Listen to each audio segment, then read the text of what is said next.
5S music की परिस्थिति mobile number 8294833757। भाई मलकार सब है, हम व्यास संतोष यादव पूरा भोजपुरिया समाज के हार्दिक हार्दिक स्वागत बा। आज फिर से हमने का गाना की रिकॉर्डिंग होके जा रहल बा, जौना में Shreya DJ sound service proprietor हमरा दिनेश जी के मेन सहयोग रिकॉर्डिंग कर रहल बानी। हमरा अजीत अकेला एंटरटेनमेंट अजीत जी, हमरा सुधांशु भैया साज पर संगत कर रहल बानी। बेंजू पर रंजन जी, नाल पर अंकित विश्वकर्मा जी,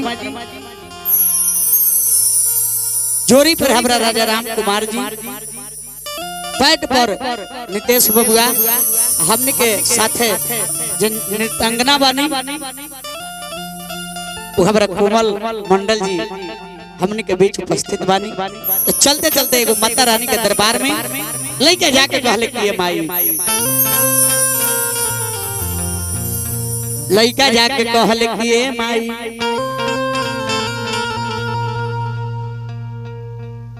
किया है ललकी चुनरिया माई के आहे लाल बाचरिया हो चवरिया डोले कि हो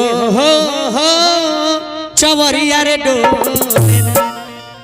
तबाघवा बैठल बाप जरिया हो चवरिया डोले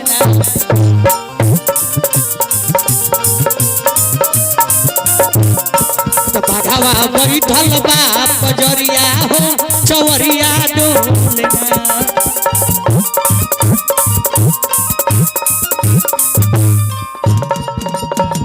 लाल की चुनरिया माई के लाल बाया छोरिया हो चवरिया रे डोले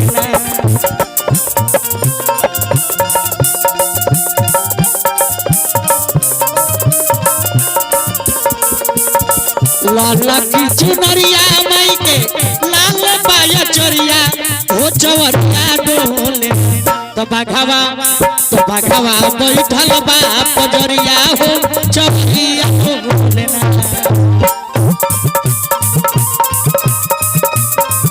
तबाघवा बैठल बाप जरिया हो चवरिया डोले। जय हो रंजन बबुआ।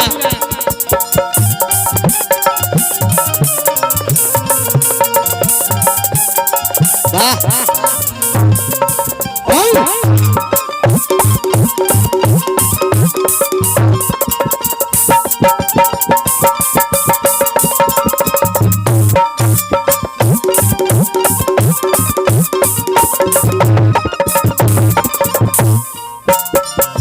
लइका कहले कि माई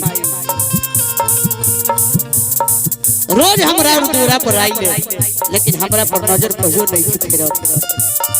लइका कहले कि माई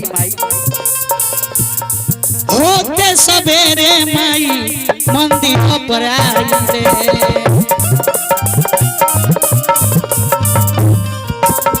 होते सवेरे माई मंदिर पर आइले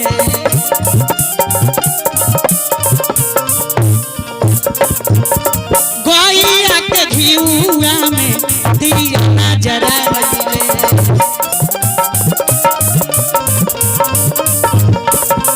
गैया के घिउआ में दिया नजर आइले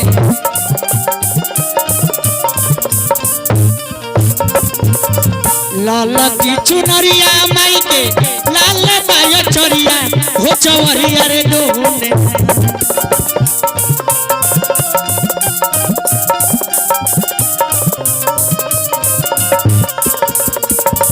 लाल की चुनरिया हो माई के लाल बाया छोरिया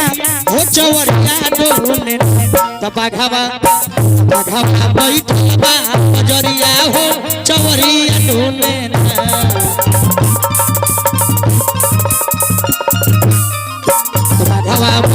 बाप जोरिया हो चोरिया गोरी